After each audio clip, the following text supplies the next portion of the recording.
기준의 복음 세 번째 시간입니다. 태도가 언어에 담긴다라는 제목으로 하나님의 말씀 증거하겠습니다. 우리 저녁 예배 시간에 기준의 복음이라는 시리즈의 주제를 가지고 10계명을 어떻게 우리의 삶에 현실적으로 적용할 것인지 살펴보고 있습니다. 오늘 3계명인데 1계명부터 기억나십니까? 1계명 나는 너는 나 외에 다른 신을 내게 있게 하지 말라. 이거 예배의 대상이라고 했죠. 다른 우상 버리고 하나님 섬겨야 된다고 말씀드리지 않았습니까? 제 2계명은 뭐라 그랬죠? 형상 만들지 말라. 그게 사실 예배 대상 그거 얘기한 다음에 2계명은 그 대상한테 대하는 방법, 내 마음대로 예배할 수 없고 예배받기 원하시는 방법 이야기했다. 지난주에 좀 너무 그 여파가 컸나 봐. 자꾸 켈리 내가 그래서 햇살콩 싫어하는 목사로 제가 낙인을 찍혔어요. 그렇지 않습니다. 네, 자꾸 이렇게 뭐 그림 그리는 거 싫어하고 뭐 그렇지 않아요. 그것도 좋은 거죠. 근데 아무튼 주의해야 될 필요가 있다. 3계명이 오늘 그래서 예배의 대상 했잖아요. 예배의 방법. 3계명은 예배의 태도라는 것입니다. 내 마음의 모양이 무엇이냐. 핵심은 하나님을 어떻게 대하느냐가 어디에 담기냐? 내 말에 담긴다는 거예요. 언어에 담긴다. 그래서 오늘 핵심은 하나님의 이름 망령되게 부르지 말라. 그래서 핵심을 살피고 어떻게 적용할 수 있을지, 어떻게 예수님이 완성하셨는지 차례로 보겠습니다. 첫째로 살필 것은 3계명의 핵심입니다. 말하는 것, 이게 내 태도의 처소가 된다는 것입니다. 7절 한번 보십시오. 너는 내 하나님 여호와 이름을 망령되게 부르지 말라. 여호와는 그의 이름을 망령되게 부르는 자를 죄 없다 하지 아니하리라. 망령되게 여러 가지 그 뜻으로 할 수 있는데 함부로, 거짓되게, 무익하게, 허황되게 이런 거 다 이제 그게 망령이라는 말에 포함된 말입니다. 주책 없이, 무의미하게 그런 식으로 하나님이라는 말을 들먹여서는 안 된다. 그래서 우리가 이름을 짓지 않습니까? 이름 질 때 누가 이름을 짓습니까? 내가 내 이름을 짓지 않죠. 부모가 지어줍니다. 나보다 윗사람이 나한테 이제 지어주는 경우가 많죠. 동물 이름을 누가 졌죠? 처음에 그래서 최초의 분류학의 기원이 창세기에 나온다 그러잖아요. 아담이 뭐 했어요? 이름 지었죠. 이름 짓는 일이 뭐예요? 분류하는 거예요. 이쪽에 있죠. 누가 이름 줬어요? 아담이 먼저 지어줬죠. 하나님 이름은 누가 줬죠? 스스로 지으셨죠. 여호와 하나님. 그러니까 하나님의 이름이 여러 가지가 나오면 엘로힘도 나오고 뭐 엘샤다이도 나오고 이렇게 자신의 속성을 드러내시는 하나님의 속성을 드러내는 이름이 많이 있지만 출애굽기 3장에 이제 말씀하시죠. 당신 이름 그 출애굽 할 때 바로한테 가면 뭐라고 말해줄까요? 그 신 이름이 뭐야 할 때 뭐라고 말해요? I am who I am. 나는 스스로 있는 자다. 그 여호와는 존재, 난 그 존재의 의미를 담고 있다는 것입니다. 근데 하나님은 자신의 이름을 스스로 지으신 분인데 우리의 기본적인 죄악된 성향이 그렇다는 거예요. 누군가의 권위와 누군가의 내가 대하는 태도를 깎아내리고 싶잖아요. 맨 처음 건드리는 게 뭐예요? 이름 건드린다는 거예요. 이름 건드리는 거. 사실 그래서 이름을 건드린다는 말은 그 존재를 향한 태도가 완전히 담기게 되는 일이 된다는 것입니다. 그래서 3계명의 핵심은 무엇이냐? 그게 오늘 제목이에요. 태도가 언어에 담기게 된다. 그래서 아무리 내가 뭐 11조를 얼마를 하고 뭐 어떤 선한 일을 많이 하고 근데 평소에 하나님을 내가 일상에서 부르는 방식들을 보면 진짜로 하나님을 존중히 여기지는 않는구나.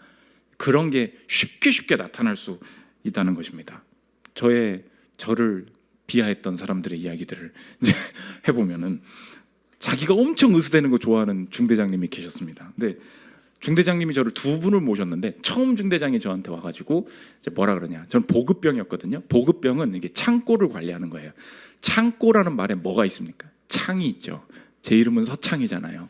가지고 이제 그래도 그분은 매너가 좋았어. 야 서창고 이리 와봐. 서창고. 근데 이제 이게 뭐 이렇게 비하라고는 할 수 없죠. 네 직업을 네 이름을 삼아주겠다는 거잖아요. 넌 창고에서 팬티 세는 애 아니냐. 난 창고라고 불러주겠다. 기분 나쁘지 않았어요. 왜냐면 날 좋아하는 걸 느껴졌기 때문에. 그러다 갑자기 새로운 중대장님이 온 거야. 이분은 이제 내가 계급이 높다는 이유만으로 계급이 낮은 그래도 연차가 많은 이 모든 사람들을 깔보고 자기 아래로 뒀던 사람입니다. 내가 말했죠. 태도가 무조건 언어에 담긴다고. 그분이 딱 저한테 이제 오더니 이거 뭐냐 그러더니 넌 누구야? 서창이? 근데 하필 거기서 뭐 옆에 글 중에 뭐 만신창이가 하나 있었어. 만신창이가 되었다. 그래가지고 만신창이 일로 와봐. 갑자기 그때부터 전역하는 그 사람 저주를 받았는지 일찍 전역했어요. 아무튼 어려움이 있었는데 그분 나한테 맨날 만날 때마다 만신창이 내가 진짜 기분이 나빠가지고 맨날 피해 다녔어. 진짜로. 기분 나쁘잖아요. 내 인생이 막 만신창이라는 느낌으로 막 너무 조롱을 하니까 진짜 짜증나더라고. 그럼 보이죠? 그 사람을 내가 하대하기 시작할 때, 그리고 넌 내 밑이다, 나는 마음대로 할 수 있다고 할 때 처음에 사람이 본능적으로 건드리는 게 뭐라고요? 이름 건드린다니까. 그 사람 부르는 거. 그래서 여러분 되게 쉬워요. 여러분 아무리 예배 잘 드리는 것 같죠? 평소에 하나님에 대해서 어떤 식으로 말하는지 살짝 들어봐봐. 굉장히 장난스러워. 넌 늘 인생이 장난이구나. 그래서 다 알죠. 여러분 이제 정치적으로 그쪽 진영을 까고 싶을 때 뭐라고 합니까? 여러분 이제 또 우리 교회를 분열시킬 수 없으니까 하나씩 다 얘기하면, 여러분 뭐 지금 현직에 계신 분 옛날에 막 다리 벌리고 앉았다고 그래서 기억나시죠? 바로 이름으로 나와. 그분 성 얘기하고 쩍벌, 그죠? 윤쩍벌 그랬잖아요. 그리고 뭐 말할 때 맨날 이렇게 한다고 바로 나오죠. 별명 도리도리 나오죠. 또 이분 또 좋아하시는 분 또 너무 싫어할 수 있으니까. 옛날에도 그랬잖아요. 이전 분 뭐라 그랬습니까? 그 사람 때문에 그게 왔다. 그래서 그잖아요. 그 딱 바로 뭘 하나 갖다 붙이는 거야. 저 지금 편향되게 그래서 내가 하나 더 얘기하려고. 그러면 옛날에 그 안 좋게 내려가신 그분도 그 앞에다가 닭 붙이잖아요. 닭. 여자니까 닭 하나 붙이는 거야. 그럼 완전 조롱. 사람이 얼마나 약 같는지 아시겠죠? 그런데 우린 그걸 들으면 어때? 너무 재밌지? 여러분 똑같다는 거예요. 사람이 똑같다니까? 그걸 붙여주면 그 이름을 부르는데 너무 웃기고 재밌어. 그 자체가 뭐예요? 그 이름을 부를수록 내려가는 게 공감이 된다는 거예요. 그러니까 여러분이 부르잖아요. 중요하다고. 그러면 하나님이 왜 3계명 주셨는지 알겠죠? 그분은 그분인데 우리가 부르면서 그분의 능력과 그분의 권세를 제한시키고 줄어들게 만든다는 거예요. 인간의 본능적인 성향이 그렇게 된다는 것입니다. 이거 별거 아니라고 얘기하거든요. 레위기에 뭐라냐? 함부로 말하는 사람 죽여라. 이게 구약율법이었어요. 레위기 24장 16절 보십시오. 여호와 이름을 모독하면 그를 반드시 죽일지니 온 회중이 돌로 그를 칠 것이니라. 거류민이든지 본토인이든지 여호와의 이름을 모독하면 그를 죽일지니라. 그래서 오늘도 뒤에 죄 없다 하지 않겠다. 말한 게 뭐가 어때서요? 아니야. 그 전체가 태도가 담긴 거야. 절대 그 말이 본능적으로라도 나올 수가 없다는 거예요. 내가 그와 관계를 맺고 있다면 적용인데, 호칭을 통한 영광을 고려하십시오. 호칭을 통한 섬김을 고려하십시오. 이게 신자들의 삶의 태도예요. 내가 가장 존귀히 여기는 분이 내게 주신 계명이 뭐예요? 그분의 이름을 망령되이 부르지 않는 거죠. 마찬가지입니다. 하나님 사랑, 이웃 사랑이잖아요. 그러면 내가 하나님을 대하는 바로 그 방식대로 다른 사람들이 나를 통해 존귀히 여김을 받을 것인데, 이 시대는 내 사람들과 위아래를 정하고 누가 더 잘하냐를 정하고 누가 더 높으냐를 정할 때 뭘 사용한다고요? 호칭을 사용한다고. 그럼 나는 이 시대를 섬길 때 뭘로 섬겨요? 목사님 내가 돈이 없어요, 내가 능력이 없어요. 그렇지 않아요. 하나님은 그러면 무엇로 영광 받으십니까? 호칭으로, 망령되이 부르지 않는 방식으로 영광 받으시죠. 마찬가지예요. 우리의 인생이 변화되고 사람들한테 영향력을 미치는 그 방식이 너무나 간단하고 쉬운 것 하나가 있다는 것입니다. 그게 호칭을 통한 영광을 고려하는 거예요. 그 사람이 자신의 인생을 즐거워하고 좋아할 수 있는, 가장 자존감을 높여줄 수 있는 단어를 의도적으로 사용해서 불러주라는 거예요. 이게 이웃을 섬기는 너무나 귀한 방식이 된다는 것입니다. 오늘 택시 타고 집에 갈 사람이 있죠. 딱 타서 뭐라 그래요? 바로 아저씨. 근데 여러분 바로 달라져요. 별거 아니거든요. 기사님, 다른 거예요. 아저씨는 내가 막 부리는 느낌이 있죠. 기사님 뭐예요? 뭔가 그 하나를 책임지는 그 책임자의 역할을 높여준다고요. 꼭 선생님이라고 말아요. 과학 온다 그러지 말고, 야 수학 온다, 뭘 오긴 뭐가 와, 네 나쁜 수학 점수가 올 거야. 미안합니다. 제가 저주해가지고 그분이 오시잖아요. 선생님 오신다.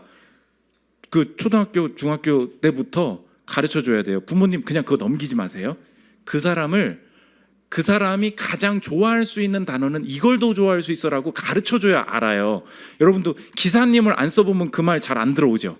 그 써봐야 된다고. 그러면 옆에서 그걸 들어봐야 돼요. 아저씨라고밖에 안 들었으면 아저씨, 그게 틀린 말입니까? 틀린 건 아닌 게 문제인 거예요. 그러나 태도가, 그 태도의 존중이 담겨있지 않을 때가 많이 있다는 것입니다. 어떤 그 며느리가 너무 짜증나가지고 시어머니랑 완전 대판 싸웠다는 거예요. 왜 그러냐? 시어머니가 자꾸 며느리한테 야 계속 야야야야야야, 부를 때마다 야야야야야야. 그럴 수도 있겠죠. 근데 야밖에 안 불러. 딴 말을 안 해. 야, 너무 짜증이 나가지고 폭발을 해버렸다는 거예요. 우리 가문에 함께 해주는 귀한 사람이잖아요. 야, 내가 위라는 거죠. 이렇게 하면 안 된다는 것입니다. 우리도 그래서 저희 교회에 이제 지금 기타 치는 형제도 있지만 우리 교회에서 이제 정수야 할 수 있죠, 제가. 근데 가끔 일부러 그래요. 사회 나가면 이분 대표님이거든요. 제가 가끔 전화 신방할 때도 여보세요. 그럼 대표님 잘 지내세요? 그럼, 아, 왜 그러세요? 아, 사장님 잘 좀 부탁드립니다. 계속 대표님, 사장님 계속 그래. 왜 그래요? 그 사람이 사회에서 가지고 있는 가장 높은 직분을 부르는 거예요. 교회에서도 그리고 회사에도 그 착각하면 안 됩니다. 누구 씨 넣지 마요. 그 씨는 아랫사람 부르는 말이라고. 되게 착각하대. 교회에서 옛날에 어떤 저기 형제님들도 착각하더라고. 교회에서 모르는 사람이잖아. 그랬더니 갑자기 정수 씨, 내 밑이라는 거거든. 동급이나 밑을 할 때 씨를 부르는 거예요. 님을 쓰세요. 님을 쓰는 게 좋아요. 그리고 승진 대상자가 계시죠? 그럼 미리 불러줘. 그게 점수 따는 방법이에요. 그 사람 아직 상무가 안 됐거든? 상무님, 될 게 거의 분명해. 그때 미리 불러주는 거야. 여러분 너무 좋아할걸요? 이해가 되세요? 야, 알겠구나. 호칭을 통해서 그 사람을 엄청나게 높여줄 수 있구나. 이게 본문의 핵심이에요. 3계명의 핵심이 뭐예요? 호칭을 통한 영광을 고려하는 거예요. 호칭을 통한 섬김을 고려하는 거예요. 호칭을 통한 예배가 있다는 거예요. 언어, 내 태도가 담긴다는 것입니다. 두 번째, 3계명의 적용입니다. 두 가지 방식으로 적용할 수 있는, 첫째로 하는 방식, 하지 않는 방식이 두 개 있다는 거예요. 첫째로는 하는 방식. 내가 주님을 어떻게 섬길 수 있습니까? 그 이름을 합당하게 불러라. 부르면 그게 예배가 된다는 거예요. 고린도전서 1장 2절 보십시오.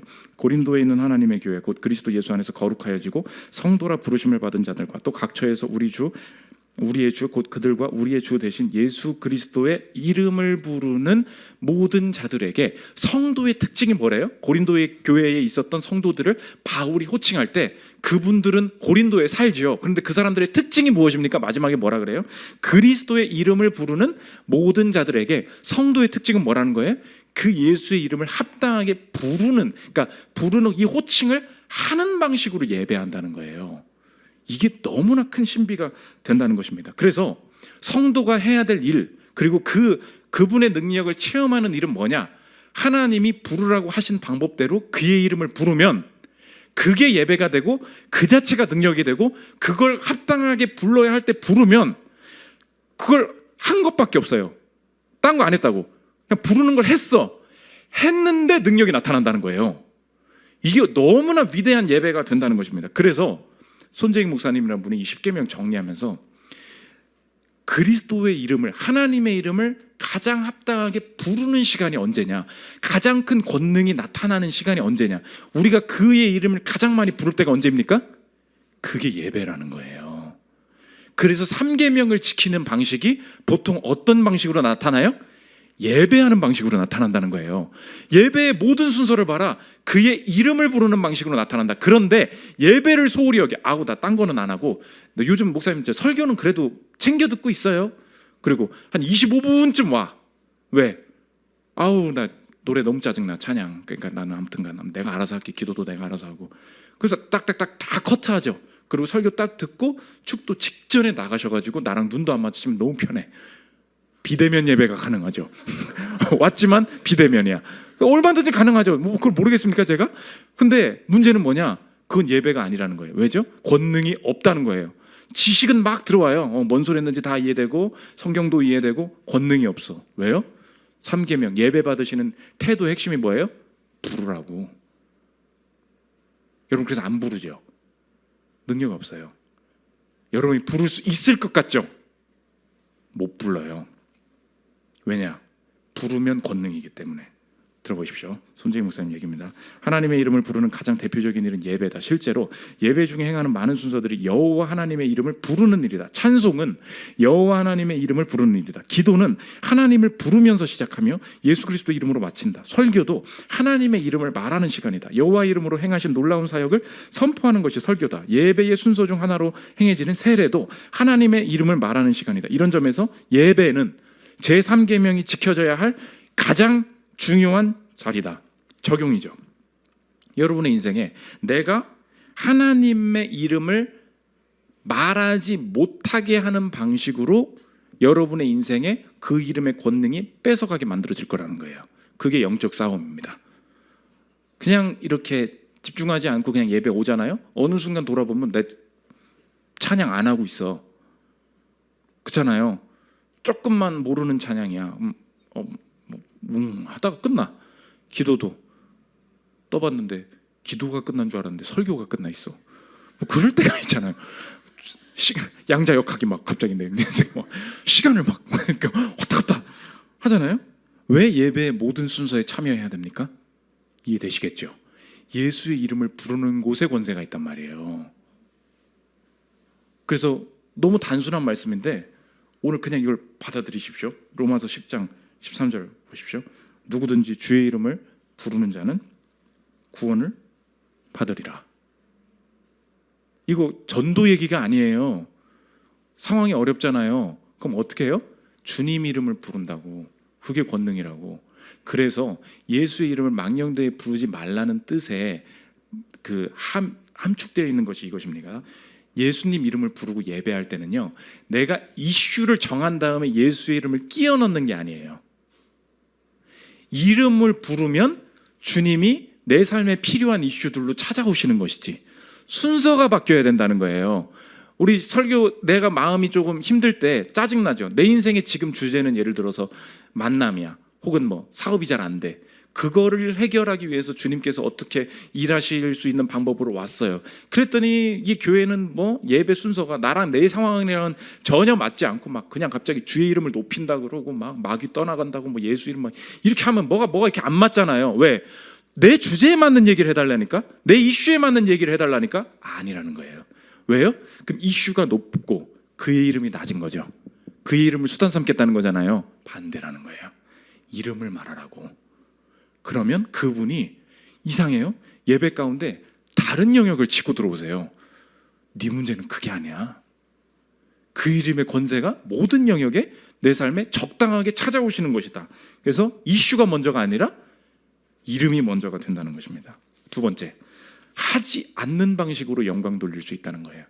많은 뭐 정치인들이나 여러 이제 사람들도 그런 거 있잖아요. 어떤 곳에서 내가 마음에 안 드는 상황이야. 그러면 뭐 그런 거 안 하죠. 노래 안 부르고 거기에서 맹세하는 거 안 하고. 왜요? 안 하는 게 지키는 거거든. 하는 방식으로 영광 돌릴 수도 있지만 안 하는 방식으로도 영광 돌릴 수 있다. 어떻게 안 하냐? 하나님을 대체하는 곳에 하나님 말고 다른 거 넣는 거, 그거 하면 안 돼요. 이 시대에 여러분 이런 표현들 많이 쓰죠. 그러니까 하나님을 좀 비스무리하게 만들어 놓는 거. 요즘 무슨 표현들이 있습니까? 유느님, 유재석이 너무 참 잘한다. 그리고 뭐라 그래요? 유느님 얘기하죠. 별거 아니죠. 엄청난 모독이라는 거예요. 이 외국에서는 그래서 오 마이 갓 이거 진짜 못하게 가르쳐요. 오 마이 갓 이런 그냥 너무 장난으로 쓰죠. 외국인 이게 너무 익숙한 거야. 그러니까 어느 데서나 그냥 함부로 그냥 하나님 막 말해. 이거 못하게 맞거든요. 우리나라는 요즘 나타나는 게 무엇입니까? 유느님, 무슨 느님, 그리고 갓 붙이는 거 있죠. 오뚜기, 갓뚜기. 오뚜기가 하나님이다 뭐 그런 뜻이잖아요. 별거 아닌 것 같죠. 근데 그게 바로 하나님이 그냥 하나님 되셔야 될 자리에 그 정도면 하나님이다라는 느낌이 오는 거예요.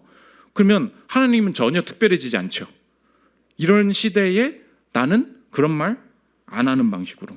그래서 유대인들이 잘못 간 게 뭐냐? 유대인들이 얘 맹세하지 말라 그랬어. 그러니까 하나님으로 유대인들이 진짜 약은 게 뭐냐면 하나님의 이름을 망령되이 부르지 말라 그랬잖아요.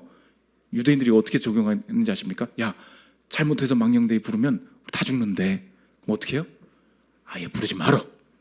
걔네들의 방식 그거였어요. 그래서 야훼, 그 여호와 성경에 나오잖아요. 안 불러. 그냥 넘어가. 왜? 잘못 불렀다가 저주받을까 봐. 그리고 맹세를 해야 되잖아요. 하나님 앞에서 뭐 맹세하지 말라 이렇게 했는데 무슨 약속을 해야 되잖아요. 하나님 걸고 맹세 이렇게 하면 혼난다며? 그럼 어떡하냐? 딴 거 걸면 되지. 이런 식으로 살았다는 거예요. 그게 마태복음 5장 33절 얘기입니다. 들어보십시오.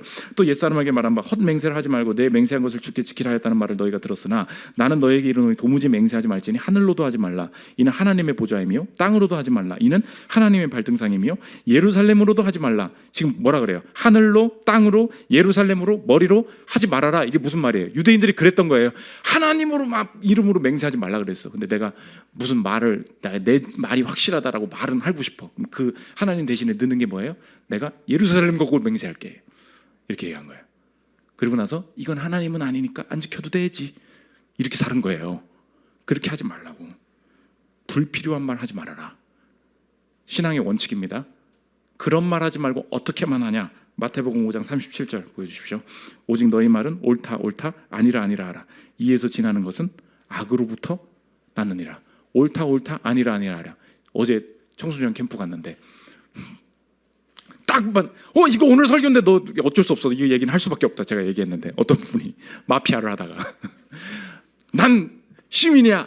난 절대 범인이 아니야. 마피아가 아니라고 뭐라 그러냐. 예수님 걸고 맹세해. 그런 순간 이거 이번 주 설교인데 미안하다. 넌 설교에 나올 수밖에 없어. 나 마피아 아니야. 아니라고까지만 말하라고요.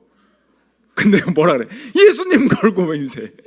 예수님이 갑자기 모독을 당하는 그 순간이라는 거죠. 즉 심지어 교회 캠프에서 뭡니까 이게? 내가 진짜 잘못 가르쳤지. 내가 이거 어떡하냐?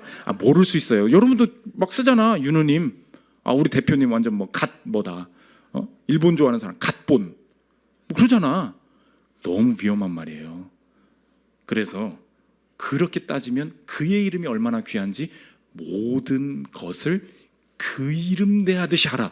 여기까지 가는 거예요. 골로새서 3장 17절 보십시오. 또 무엇을 하든지 말에나 이래나 다 주 예수의 이름으로 하고 그를 힘입어 하나님 아버지께 감사하라. 모든 일을 뭘로 하래요? 주 예수의 이름으로 하래요. 이게 얼마나 무서운 말씀입니까? 그러니까 그리스도인으로 살아갈수록 느껴지는 게 뭐예요? 이렇게 허튼 짓이 줄어들어요. 조심하게 되고 교양이 생기고 한 번 더 생각하게 되고 이건 성격 좋은 게 아니에요. 신앙의 발전이 여기서부터 나타나게 된 것입니다. 마지막 세 번째, 3계명의 완성입니다. 하나님은 이 계명을 주셨고 예수님께서 이 계명을 완성하신 분이시죠. 그분이 율법의 마침이 되시는 분이니까 3계명을 어떻게 이루셨습니까? 여호와의 이름을 망령되이 부르지 말라 그랬어요. 망령되이 부르라는 어려운 위기가 나오죠. 구약 성경에 기억나십니까? 욥이라는 사람이 있었죠. 욥이 너무 많이 고난당하죠. 마지막에 유혹이 뭐예요?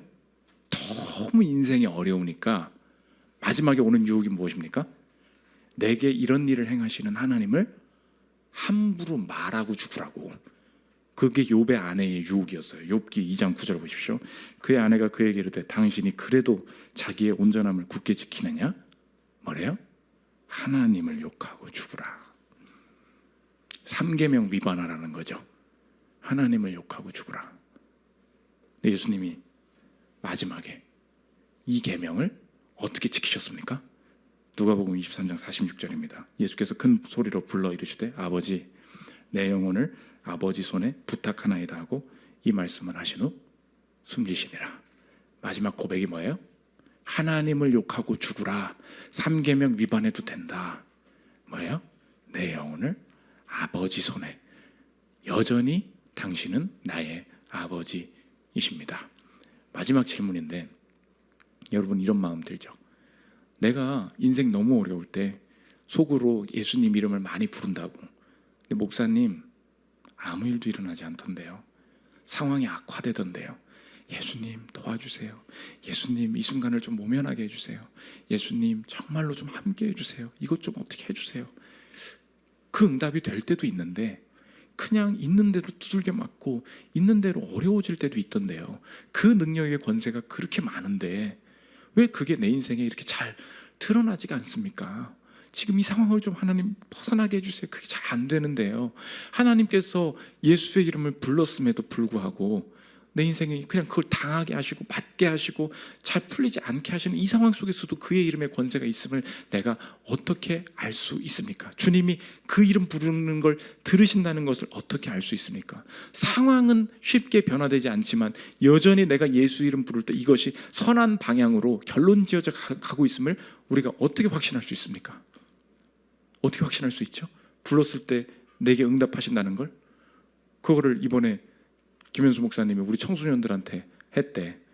예수님이 마지막에 나의 하나님 나의 하나님 어찌하여 나를 버리셨나이까? 라고 물어봤지. 네. 예수님 청소년들한테 초딩들한테 물어봤대요. 우리 교회 초딩들한테.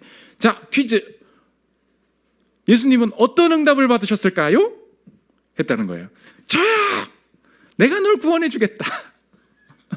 예수님이 막 그렇게 대답하셨다는 거야. 막 성경을 거의 창조하고 있어. 막 나의 하나님 나의 하나님 어찌하여 나를 버리셨나이까 했을 때 예수님이 어떻게 응답 받으셨을까? 기도하면 응답 들어주신다고 했으니까 하나님의 이름을 불렀어. 나의 하나님 불렀잖아요. 어떤 대답을 받죠? 막 대답을 했어. 막 자신 있게. 정답. 응답을 받지 못하셨다. 여러분, 애들한테 복음이 없었던 거야. 충격에 빠진 거예요. 여러분, 그게 복음의 순간이에요. 초등학생 애들도 복음을 이해해요. 예수님이 당하신 일이 뭐예요? 하나님의 이름을 합당하게 불렀는데 죄인이 하나님의 이름을 부를 때 당해야 될 그 형벌을 받으신 거죠. 불렀는데 답이 없어. 그게 내가 당해야 될 일이었다는 거예요. 주님, 그것만 믿으면 내 오늘도 확신하겠습니다. 내가 죄인이어서 원래 주님 이름 내가 망령되이 부른 존재고 주님 불러봐야 주님 나에게 응답할 의무도 없으시고 나는 주님과 단절되어야 될 존재였습니다. 그런데 예수님이 응답받지 못하심으로 내가 응답받지 못할 형벌로부터 벗어났다면 오늘 내 현실도 소망 중에 확신하기를 원합니다. 매 순간 내가 하나님을 욕하고 죽을 수도 있을 것 같은 그 상황 속에서도 확신하는 것은 아무리 예수님 불러도 내가 원하는 대로 결론 지어지지 않을 때 있지만 그것은 하나님이 외면하심이 아니요, 이 상황을 통해서 더 큰 주의 이름의 권세가 드러나고 그의 회복이 나타나고 그의 영광이 드러나는 방향으로 하나님께서 이끄시기 위하여서 주님이 나를 이끌어 가시는 것이지, 불렀는데 능력이 없네? 불렀는데 권세가 없네? 뭐 개뿔. 다시 망령됨으로 행하려는 내 마음을 붙들어 주시고 평생에 이 3계명 끝까지 욕하고 죽으라는 시대 속에 주님 신뢰함으로 주님을 부르면서 드러내는 영광, 그의 이름을 함부로 부르지 않는 방식으로 주님을 사랑하는 그 영광 가운데 내 가정과 내 인생을 참여시켜 주옵소서. 이 3계명의 복이 우리의 가운데 임하는 저는 되시기를 기도합니다. 우리 찬양으로 기도하는 시간 들어가겠습니다.